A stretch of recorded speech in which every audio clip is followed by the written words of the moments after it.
రాజన్న సిరిసిల్ల జిల్లా కేంద్రంలోని ఏఐటీయూసీ సుభాష్ నగర్ భవన్లో మేడే పోస్టర్ను ఆవిష్కరించారు. ఏఐటీయూసీ జిల్లా ప్రధాన కార్యదర్శి కడారి రాములు ఆధ్వర్యంలో ఏఐటీయూసీ జిల్లా అధ్యక్షులు ఆజ్ఞ వేణు, ఉపాధ్యక్షులు పంతం రవి, ఏఐటీయూసీ నాయకులు మీసం లక్ష్మణ్, అంగూర్, రంజిత్, సోమ నాగరాజు, సిపిఐ జిల్లా కార్యదర్శి గుంటి వేణు పాల్గొన్నారు. కార్మిక కర్షక మేడే కార్యక్రమాన్ని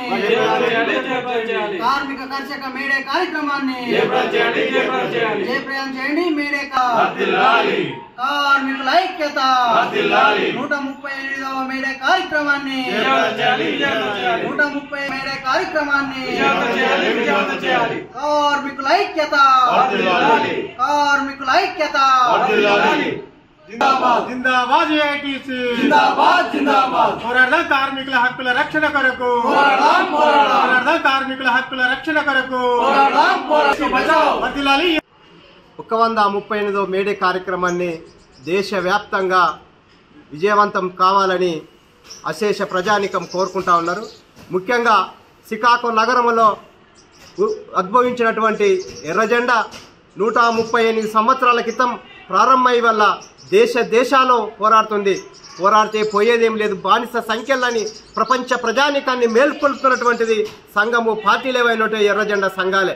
ముఖ్యంగా భారతదేశంలో ఇవాళ కార్మిక చట్టాల కోసం, హక్కుల కోసం నిరంతరంగా పోరాటం చేస్తున్నటువంటి ఏఐటీసీ కానీ ఇతర కార్మిక రంగాలన్నీ కూడా పోరాడితే పోయేదేం లేదు, బానిస సంఖ్యలని కార్మిక వర్గానికి తెలియజెప్పడం కోసమే మేడే యొక్క స్ఫూర్తితోటి వల్ల అనేక పోరాటాలు జరుగుతూ ఉన్నాయి. ముఖ్యంగా దేశంలో ప్రైవేటీకరణ, లిబరలిజానికి వ్యతిరేకంగా కూడా అనేక పోరాటాలు జరిగాయి.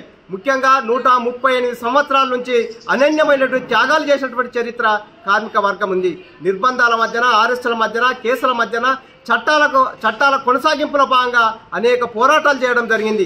ఇన్ని సంవత్సరాల చరిత్రలో అనేక పాలక వర్గాల వల్ల కార్మిక చట్టాలను కుదించడానికి వల్ల ప్రయత్నం చేసే తప్ప కార్మిక వర్గం కోసం పోరాటం చేసినటువంటి చరిత్ర ఎక్కడ కూడా లేదు. అందుకే ఇవాళ మోడీ ప్రభుత్వం అధికారంలోకి వచ్చి 10 సంవత్సరాలలో అనేక కార్మిక చట్టాలను అదానికి, అంబానికి దోచిపెట్టే విధంగా ఇవాళ మార్చుకున్నటువంటి పరిస్థితి కనిపిస్తూ ఉంది.